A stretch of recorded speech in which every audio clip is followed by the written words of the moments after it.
Salam sukses untuk kita semua. Jika kita mendengar Kopassus, pastinya semua orang hampir tahu itu Kopassus, karena pasukan ini terkenal di medan perang dengan keberaniannya, yang melawan musuh, membebaskan sanderanya, bahkan latihannya yang di atas orang rata-rata. Tentunya kita pernah mendengar prajurit Kopassus ini membebaskan sandera di Papua dan melawan perompak loh. Bahkan baret merah ini adalah termasuk pasukan elit di dunia. Kita pastinya semua bangga mendengar itu. Di sini saya akan membicarakan sepak terjang Jenderal TNI Purna M. Hendro Priyono. Sepak terjang beliau sepertinya tidak akan ada habisnya jika saya menceritakan di satu video selama beliau di Kopassus. Tempat di Kesatuan Pasukan Elit Komando Pasukan Khusus, Kopassus, TNI AD, Hendro Priyono banyak mengemban misi khusus dan berbahaya di medan operasi. Buat kalian yang nonton video ini, buruan like dan subscribe, jangan lupa tombolnya juga agar tidak ketinggalan dari channel ini.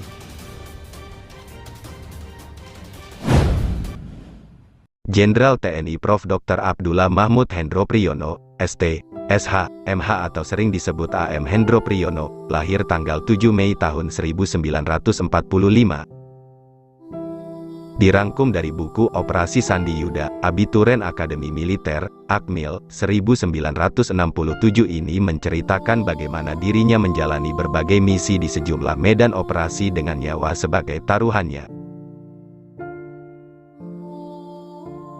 Salah satu misi berbahaya yang dijalaninya adalah saat ditugaskan menangkap pimpinan pasukan Barisan Rakyat atau BARA, Sukirjan alias Xiao Asan, dalam operasi pembersihan pasukan gerilya rakyat Sarawak, PGRS, pasukan rakyat Kalimantan Utara, Paraku, di Belantara Kalimantan pada 1973 silam. Saat itu, Hendro Priyono selaku Komandan Prayuda Halilintar Kopasanda, yang kini bernama Kopassus, dan masih berpangkat Kapten, menetapkan tanggal 4 Desember tahun 1973 sebagai hari H, dan pukul 4 adalah jam J waktu penyergapan terhadap Sukirjan alias Xiao Asan Ces, yang diketahui berada di kampung pinggir hutan Lonamko daerah Mempawah. Bersama sejumlah anggotanya, Hendro Priyono melakukan infiltrasi pada tanggal 3 Desember. Para prajurit pilihan ini menyisir hutan Kalimantan yang sangat lebat, bahkan sinar matahari pun tak mampu menembus lebatnya pepohonan. Masing-masing prajurit membawa pisau lempar, radio handi talki, HT, senter batang sebesar pulpen, kompas, peta, garam, korek api, sel flash berisi air dan P3K, untuk perlengkapan selama tugas. Agar musuh tak bisa lolos, jarak antar pasukan pun sekitar 4 meter. Jarak ke sasaran sejauh 4,5 km, kami harus merayap pada pukul 16 melewati semak belukar yang lebat di sepanjang perjalanan, ucapnya.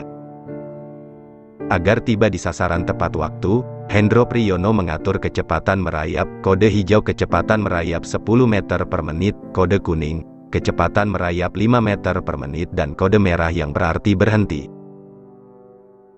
Namun, baru setengah jam merayap, pria yang di kemudian hari menjabat Kepala Badan Intelijen Negara, BIN, ini mendengar suara mendesis yang cukup keras. Alangkah terkejutnya, saat menoleh Hendro Priyono melihat seekor ular kobra yang lumayan cukup besar berada tak jauh dari posisinya. Dengan sigap, Hendro Priyono meletakkan garam yang dibawanya. Setelah membeku tak bergerak seperti mati beberapa saat, ular kobra pun melintas di depannya. Nyawa mertua dari Kepala Staf Angkatan Darat Jenderal TNI Andika Perkasa ini pun selamat. Hendro Priyono pun kembali merayap menuju sasaran. Setelah 4 jam merayap di tengah gelap dan dinginnya malam, lagi-lagi Hendro Priyono mendengar suara keras yang menerobos semak belukar. Dengan hati-hati, Hendro Priyono pun mengecek asal suara tersebut, yang ternyata berasal dari babi hutan alias celeng. Tak terasa sudah lebih 5 jam lamanya kami merayap. Saya lihat jam menunjukkan waktu pukul 22.25, berarti masih jauh untuk membuka serangan pada jam 4, berarti kami harus membeku lumayan lama di malam hari yang gelap dan dingin, tuturnya. Tak terasa sudah lebih 5 jam lamanya kami merayap, ucapnya. Tidak terbayang bukan jika kita yang ada di posisi seperti itu, tapi jangan khawatir, karena prajurit-prajurit ini sudah terlatih dalam hal berperang. Terus ucapnya, saya lihat jam menunjukkan waktu pukul 22.25, berarti masih jauh untuk membuka serangan pada jam 4.00. Berarti kami harus membeku lumayan lama di malam hari yang gelap dan dingin, tuturnya. Melihat situasi, Hendro Priyono kemudian memutuskan untuk kembali merayap sekitar 100 meter. Saat itu, dari arah barat daya terdengar suara mendengkur. Tak lama suara itu kemudian memekik keras dan kemudian diam.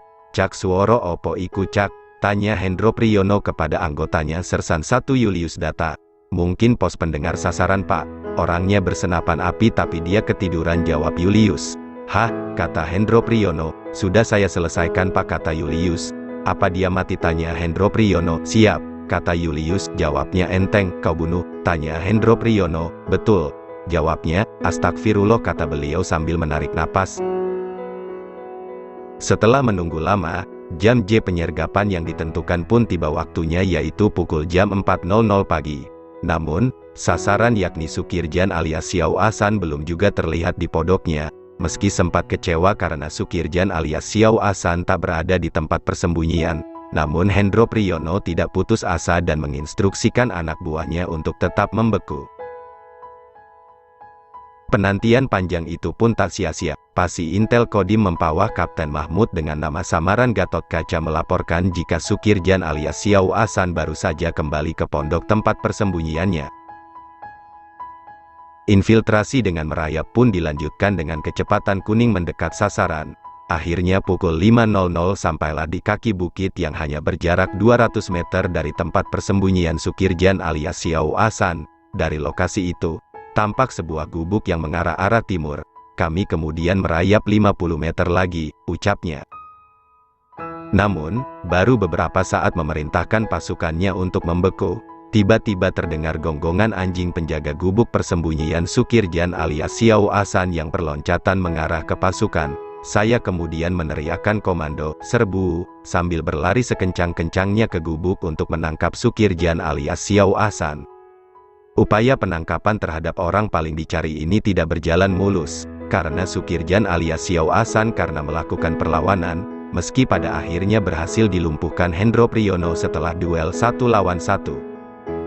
Itulah kisah saat Kopassus tugas di Kalimantan. Nah, kalau ini Kopassus lagi senam, hihihihi.